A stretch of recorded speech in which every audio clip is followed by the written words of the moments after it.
हीर रांझा से कहने लगी, मैंने ना तो तुम्हें पीटा और ना ही कुछ ऐसा कहा जो तुमको बुरा लगे। रांझे ने जवाब दिया, ये दुनिया एक सपने की तरह है, एक खुद पर नाज करने वाली शहजादी। तुमको भी एक दिन यहाँ से जाना है। तुमको किसी अजनबी से ऐसा सलूक नहीं करना चाहिए, किसी गरीब को नहीं दुत्कारना चाहिए। ये लो तुम्हारा बिस्तर और गद्दा, में जा रहा हूँ, फिर कभी नहीं दिखूंगा। रांझा ने इतना ही कहा था कि हीर बोल पड़ी, ये हीर तुम्हारी है। मैं अपने अपनों के बीच भटक रही थी, लेकिन मुझे कोई रास्ता दिखाने वाला अब तक नहीं मिला। लेकिन अब खुदा से तुमको मेरे लिए भेज दिया है। रांझा ने जवाब दिया, एक खूबसूरत लड़की। आशिक और फ़कीर हमेशा प्यार के बोल से वंश में आते हैं। तुम्हारे हुस्न के शराब ने मेरे होश ज़रूर ख़राब किए, लेकिन तुम्हारे दिल में मेरे लिए इज्जत नहीं है। इन्हें कहा, मैं तुम्हारी गुलाम हूँ। मुझे बताओ मेरे मीत, तुम कब से इधर आए हो? क्या किसी घमंडी औरत ने तुमको घर से निकाला है? तुम क्यों यहाँ भटक रहे हो? तुम कौन हो? किस औरत से तुमने शादी की जिसने तुमको छोड़ दिया और जिसके लिए तुम इतने दुखी हो? तुम्हारी आंखें तो हिरन की आंखों की तरह नाजुक है। तुम जब बोलते हो तो फूल झड़ते हैं। मैं तुम्हारी गुलाम हो चुकी हूँ। मेरे मितवा, क्या तुम मेरे पिता के यहाँ काम करना पसंद करोगे? तुमको भैंसों को चराना होगा। मेरे घर में तुम नौकर की हैसियत से रहोगे। क्या तुमको मेरी ये योजना पसंद है? रांझा बोला, मैं रांझा हूँ, जात का जट हूँ, जग हजारा से आया हूँ। मैं चौधरी मौजू का सबसे प्यारा बेटा था, लेकिन पिता मरने के बाद मेरे भाइयों ने मुझसे सब कुछ छीन लिया। अगर तुमको इस बात से खुशी मिलेगी कि मैं तुम्हारे यहाँ काम करूँ, तो तुम्हारी पलकों की छाँव में रहते हुए ये ज़रूर करूँगा। तुम्हारा दिल जो चाहेगा वही करूँगा, लेकिन मैं तुमसे कैसे मिल पाऊँगा?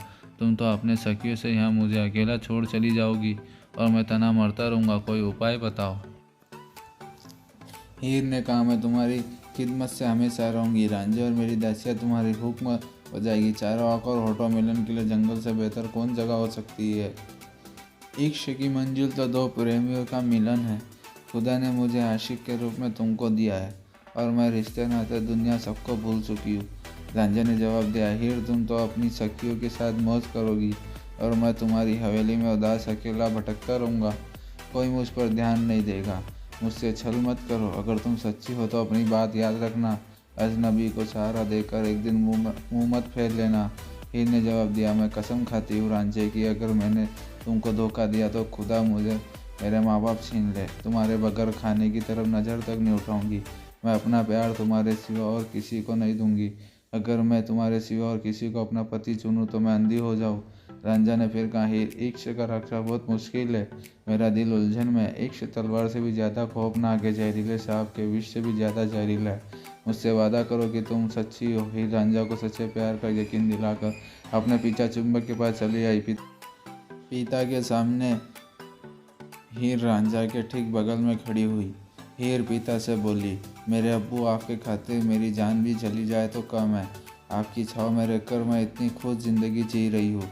मैंने आपके लिए एक चरवाहा खोजा है जो हमारे भैंसों की देखभाल कर सकता है। हीर ने जैसे ही रांझे के बारे में पिता चुंबक से बात की, वो हीर को रांझा से अलग ले जाकर मुस्कुराते हुए बोले, बेटी, कौन है ये बंदा? कहाँ से आया है? ये तो बदन से इतना कोमल दिख रहा है कि छू दो तो लाली पड़ जाए। ये भैंसों की देखभाल काम नहीं कर पाएगा। ये खाते पीते घर का लग रहा है। ये खुद को भैंसों का मालिक समझ लेगा और हमारा नौकर बनकर नहीं रहेगा। उसके चेहरे पर खुदा का नूर है। क्यों ना हम उसे भेड़ों की देखभाल करने का काम दें।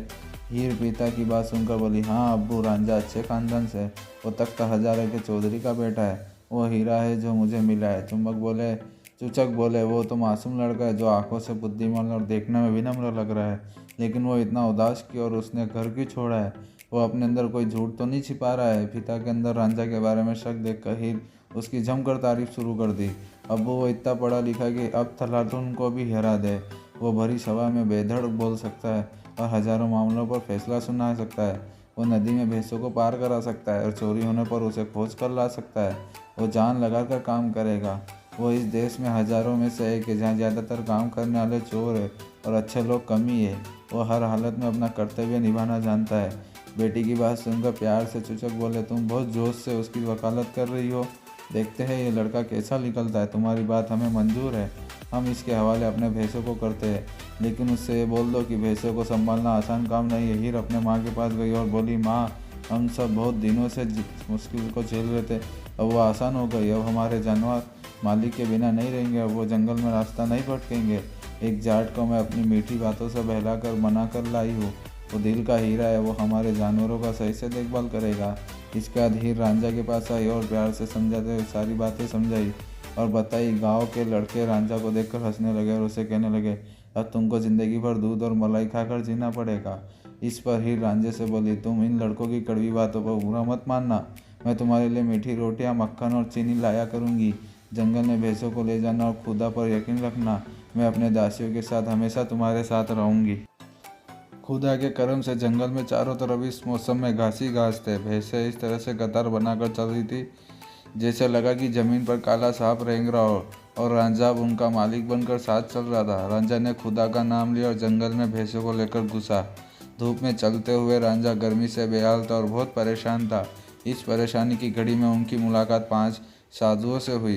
पीरों ने परेशान रांझा को दिलासा देते हुए कहा, अच्छे भैंसों का दूध पियो और अपने मन से सारी उदासी को निकाल फेंको, खुदा सब कुछ ठीक कर देगा। रांझा बोला, मैं बहुत मुश्किल में हूँ, मुझे मेरी हीर दिला दो। उसकी मोहब्बत की आग मुझे जला के खाक बना रही है। पीरों ने रांझे से कहा, बच्चे तुम्हारी हर आरजू पूरी होगी, तुम्हारा तीर निशाने पर जाकर लगेगा और तुम्हारी कश्ती को किनारा मिलेगा। हीर को खुदा ने तुम्हारे लिए ही बनाया है। मेरे बच्चे, जब भी कभी परेशानी में रहना तुम हमें याद करना, घबराना मत, तुम्हारा कोई कुछ नहीं बिगाड़ पाएगा। पीरों की बात सुनकर रांझा की परेशानी दूर हो गई। वो भैंसों को जंगल में हाँकता रहा। भैंसों को उसके साथ रहकर खुश दिख रही थी, जोर जोर से बोलकर इस बात को बता रही थी।